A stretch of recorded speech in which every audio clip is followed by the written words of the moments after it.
2010 के finance act के through government ने एक नया सेक्शन 80 सीसीएफ इंट्रोड्यूस किया हमारे इनकम टैक्स के अंदर।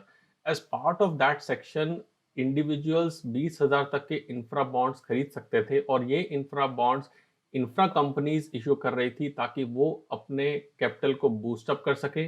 गवर्नमेंट को बहुत बड़ा पुश देना था इंफ्रा कंपनीज को ताकि डेवलपमेंट की तरफ हमारा देश चल सके।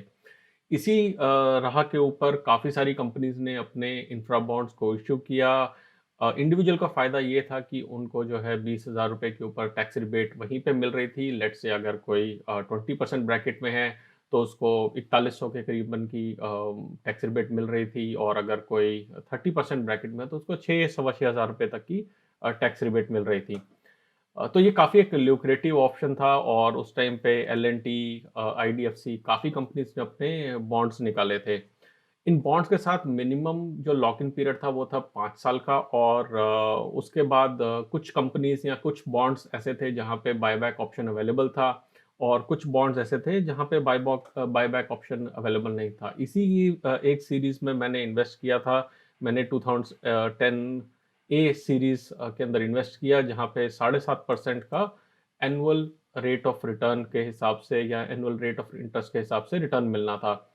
2010 दिसंबर 2 को इसकी अलॉटमेंट हुई और इसकी मैच्योरिटी इस साल 2 दिसंबर 2020 को हुई।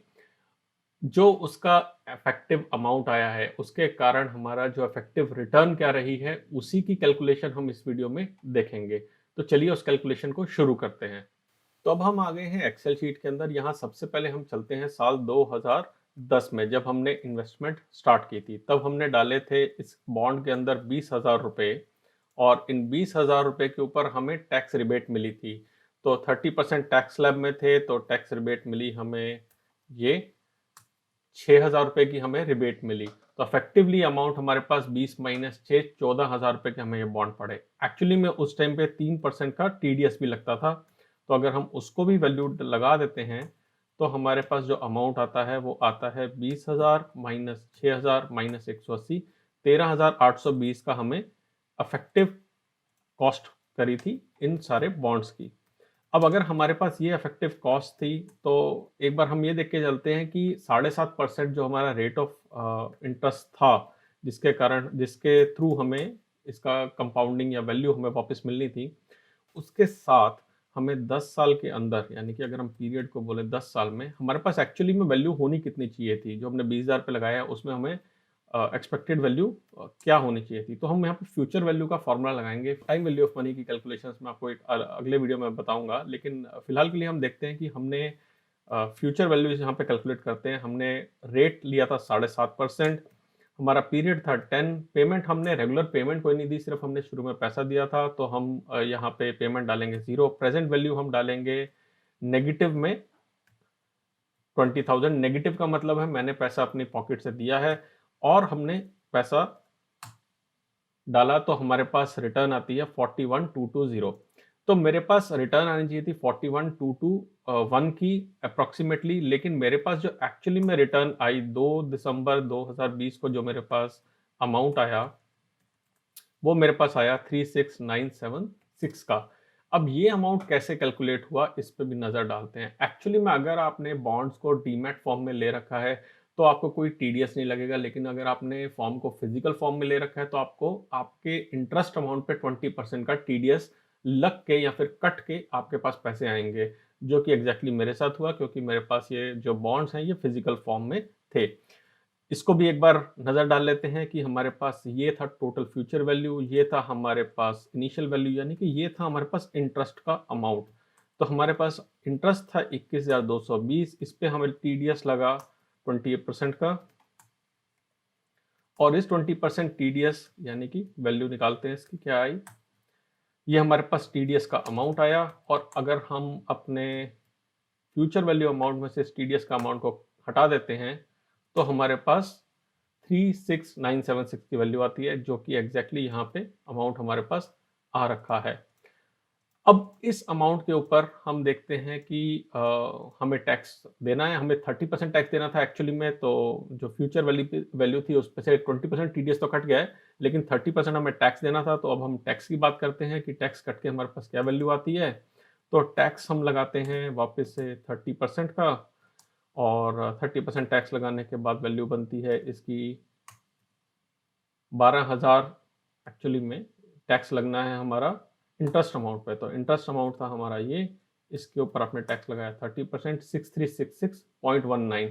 इसके ऊपर आप सेस भी लगता है 4% का, तो 4% का हम लगाएंगे सेस, और उससे हमारी वैल्यू बन जाएगी, टोटल टैक्स बन जाएगा ये। अब ये हमारे पास आ गया टोटल टैक्स। अब इस टोटल टैक्स में से हमने टीडीएस हटा दें तो हमें अभी नेट टैक्स और कितना देना है उसकी वैल्यू हम निकालते हैं। तो हमें जो नेट अभी भी पे करना है टैक्स, वो हमें करना है 2,376 रुपए, और यानी कि मेरे पास जो 36,976 आया है, एक्चुअली में मेरे पास वो अमाउंट बनेगा ये, माइनस जो मुझे और टैक्स देना है 34,599.29। इसको राउंड ऑफ कर देते हैं, तो करीब करीब 34,600 रुपए हम ये लेके चलते हैं कि हमें 34,600 मिले। तो इसको अगर हम समराइज करें तो हमारी इन्वेस्टमेंट थी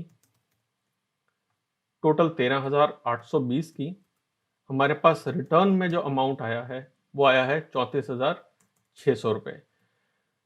ये रिटर्न हमारे पास आई है 10 साल के अंदर, तो हमारे पास पीरियड था 10 साल। तो हम निकालते हैं कि हमारे पास इफेक्टिव रेट ऑफ रिटर्न हमारे पास क्या रही। तो इफेक्टिव रेट ऑफ रिटर्न निकालने के लिए हम फॉर्मूला लगाएंगे इक्वल टू रेट। यहाँ पे सबसे पहले पीरियड इसने मांगा है, पीरियड हमारा रहा है 10 साल। फिर इसने मांगी है पेमेंट, हम रेगुलर पेमेंट कुछ भी नहीं करे तो हमने रखा है 0। फिर हमने लगाया प्रेजेंट वैल्यू। प्रेजेंट वैल्यू मतलब जब आपने पैसा डाला था तो वो कितना डाला था, क्योंकि हमने अपनी पॉकेट से पैसा डाला तो हमने लगाया ये। फ्यूचर वैल्यू रही 34,600, end of period 0, effective rate of return I 10%। अगर हम इसको थोड़ा सा डेसिमल में देखें तो 9.61% की इफेक्टिव रिटर्न हमारे पास आई है। तो अगर हम बात करते हैं कि 7.5% का हमारे को बॉन्ड हमने लिया था, और इस हिसाब से लिया था कि वैल्यू ग्रो करेगी, कंपाउंडेड एनुअली है, बट आप इफेक्टिवली देख सकते हैं कि bonds are considered as one of the safest instruments. 9.61% की रिटर्न इस बॉन्ड पे इफेक्टिवली मिली है, जैसा कि हमने कैलकुलेट करके देखा है। आपके क्या विचार हैं कि ये बॉन्ड की अच्छी रिटर्न है या नहीं है, ये मुझे कमेंट सेक्शन में बताएं। आज के वीडियो में सिर्फ इतना कवर करना चाहते थे कि effective rate of return long term में अगर आप कंपाउंडिंग का फायदा उठाते हैं तो कितनी ज़्यादा रह सकती है, वो भी एक सेफ, कंपैरेटिवली सेफ इंस्ट्रूमेंट से। आज की वीडियो में बस इतना ही। वीडियो पसंद है तो लाइक पे क्लिक कीजिए, सब्सक्राइब करें हमारे चैनल को, और कमेंट सेक्शन में हमें ज़रूर बताएं कि और हम कौन से वीडियोस बनाएं, किस टॉपिक पे बनाएं। अगला वीडियो लेके हम जल्दी आएंगे, तब तक के लिए बचाते रहें, कमाते रहें।